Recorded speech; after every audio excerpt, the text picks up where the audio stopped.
Hello to the families watching. Thank you so much for taking the time to find this video, to sit down to play it. I'm glad that you're sticking with us. This is our third week in our family Advent series. And we're looking at actually some of the best gifts ever given. First week, we talked about hope. After that was love. And now this week, we are talking about joy. So I have my little joyful coffee mug here. Jesus coming to the world to give us joy. If you have gone to our website and downloaded it, you see right here the verses that we're going to start in is Luke 2:8-20. But I would like to draw your attention in particular to verses 10 and 11. That is, joy is the person of Jesus, the reality that God came to earth among us. So I'm going to read it really quick, and then I'm going to kind of get into how I might have this conversation or where I would want to go with this lesson with kids. So if you would join me in Luke chapter 2, verses 10 and 11. But the angel said to them, "Don't be afraid, for look, I proclaim to you good news of great joy that will be for all the people. Today in the city of David, a Savior was born for you, who is the Messiah, the Lord." I would encourage you, as your family goes through this series, maybe try to have memory verses each week. And I would say verse 10 or verse 11, have one of those be a memory verse. I think that's so powerful. But ultimately, what I want to get to with kids is that the fact that Jesus came, the joy that comes with it is an announcement. It's a proclamation that, hark, listen, tune in.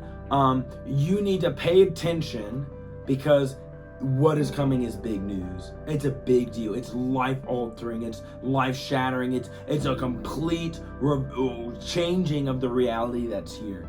We believe that because Jesus came to this world, he lived a perfect life, died on a cross. Because of Jesus' life here, that God became man, took on flesh, bore the burden of sin, the consequences of sin and disobedience, drank the death, the punishment, the everything that we as sinful people needed to, or really justifiably were going to have to endure. Jesus took all of that onto himself, so that way we could be in right standing before God.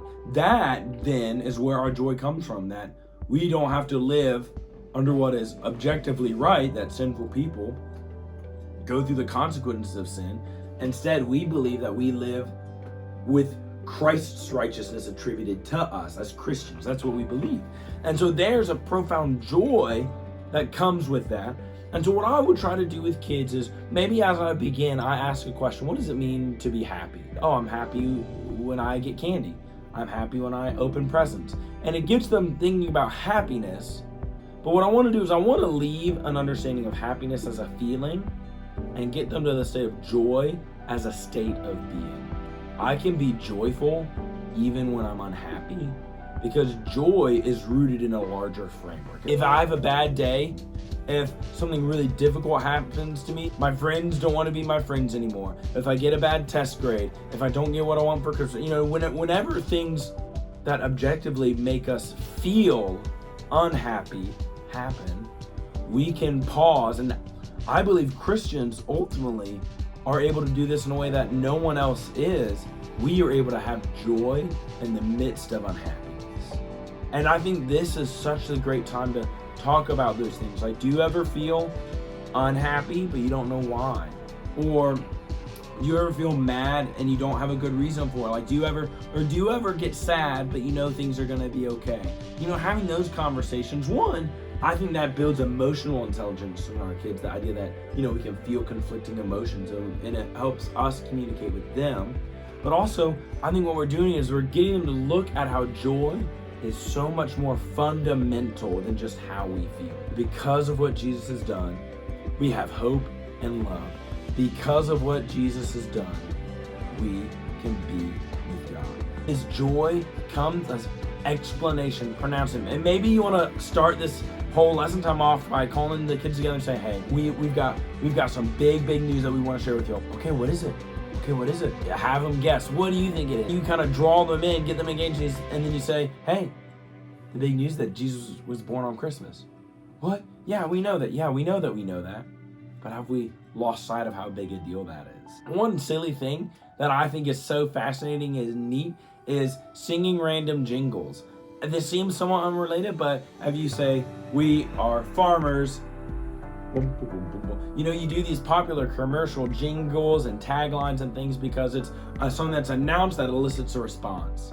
And for a lot of us, Nationwide is on your side. And so we see all these commercials that have common taglines and phrasings and all this stuff, and a lot of times it's set to tune because our brains just remember music better. And so the same way, we want to see that the joy that is being announced here, the angels want the shepherd. That's who is talking and who they're talking to. The angels are announcing of the joy that has come through Jesus to the shepherds.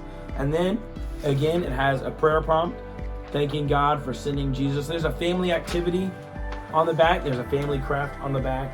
Songs that we can sing, of course, joy to the world. Further Bible reading that you all can do together to not just have this be a singular one-night study, but something that we're doing as a family, spending time together as a family, studying what that means, seeing the significance of it, and then as a family, participating in that joy, participating in the fact that because Jesus came, we as a family have joy no matter what our circumstances look like. Of course, that is something that is easy to say.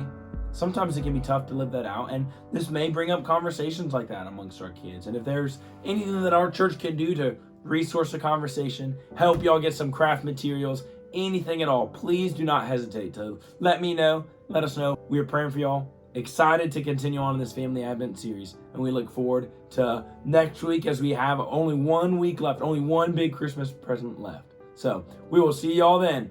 Bye, families.